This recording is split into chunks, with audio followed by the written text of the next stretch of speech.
The gunshot echoed before anyone had time to scream. Tara froze, her heart thundering so hard it drowned out the sound of the rain pelting against the diner windows. The barrel of the pistol was inches from her face, trembling slightly in the hands of Earl, a red-faced man reeking of alcohol and hate. Around them, the small-town diner had gone silent.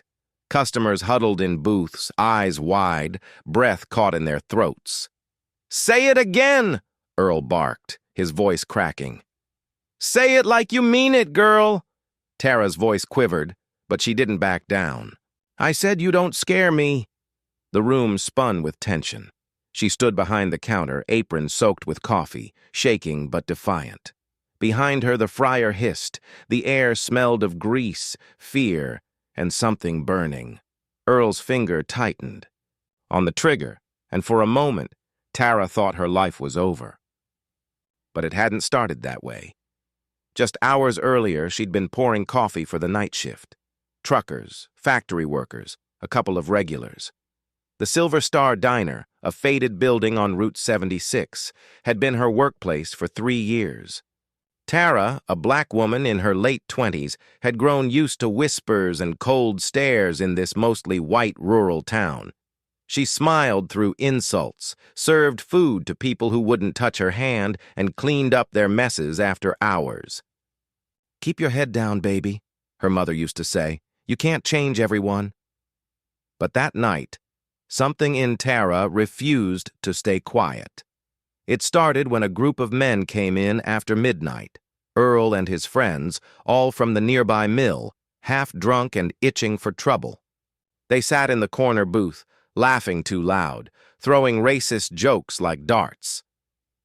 Tara kept her distance, pretending not to hear.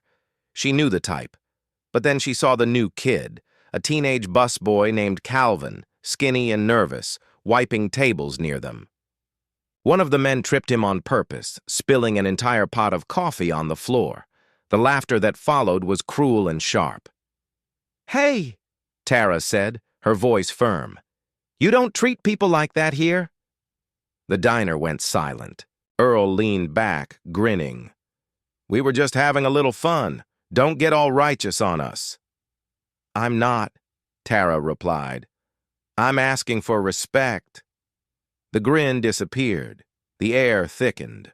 Earl's eyes narrowed as he looked her up and down. "Respect? From you?" He chuckled bitterly. "You're lucky we even eat in a place run by your kind." Something inside Tara snapped. She'd swallowed years of this poison, but tonight it burned too deep. "You want your food?" she said quietly. "Act like a man, not a coward hiding behind hate." That was the moment the storm outside seemed to roar louder, as if nature itself knew something was about to break. Now with the gun in her face, Tara's mind replayed those words. Her throat was dry, but her eyes didn't drop. "Go on, Earl," she whispered. "Show everyone who you really are." His hand trembled harder. "You think you're better than me?" "No," Tara said, steady now. "I think you're scared of someone stronger than you'll ever be." A few gasps rippled through the diner.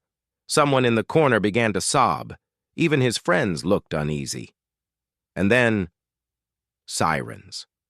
The wail of police cruisers cut through the rain. Flashing blue lights reflected through the diner windows. Earl's eyes darted toward the door, panic replacing anger. "Don't move!" he shouted, swinging the gun wildly. "Nobody move!" Tara saw her chance. She took a step forward. "You don't want to do this, Earl. You don't want to spend the rest of your life in a cage." He blinked, his lips trembling. "You shut up." "Another step. You have a daughter, don't you?" Tara whispered. "She's about Calvin's age." That froze him.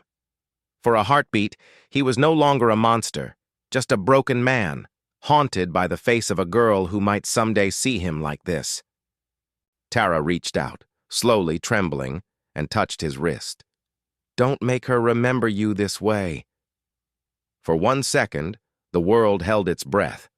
Then Earl dropped the gun. The cops rushed in, voices shouting, lights blinding. Tara backed away as they tackled him to the floor. Her knees nearly gave out, but Calvin caught her just in time. "You okay, Miss Tara?" he whispered. She nodded weakly. "I am now. But that night changed everything. In the days that followed, the story spread like wildfire. Some called her brave, others called her foolish. The diner reopened after a week, but nothing felt the same. The regulars still came in, quiet now, eyes lowered when she passed.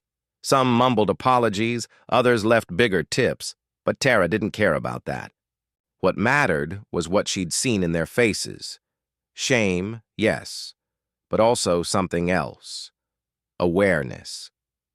Even Earl's wife came by one afternoon, eyes swollen. "He's going to be gone a long time," she said softly. "But you saved him from doing worse." Tara just nodded, her voice breaking. "We all got saving to do." That night, after closing, she sat in the empty diner, staring out the window at the quiet street. The storm was long gone, the neon open sign flickering weakly. She could still feel the ghost of the gun's cold metal in front of her face. She thought about running away, moving to a city, starting fresh. But then Calvin walked in with 2 cups of coffee. "You're not leaving, are you?" he asked. Tara smiled faintly. "Not tonight." He sat across from her, watching the rain drip from the awning outside. "You're the bravest person I know," she laughed softly. "Bravery's just fear with nowhere left to hide." They sat there in silence for a while, 2 souls stitched together by one unforgettable night. And in that stillness, Tara realized something. She hadn't just stood up to one man, she'd stood up for every person who'd ever been silenced by hate. The next morning, when the sun rose over Route 76, Tara unlocked the diner doors again. She tied her apron, took a deep breath, and turned the sign to open. Because the world didn't change in one night, but maybe, just maybe, it started to.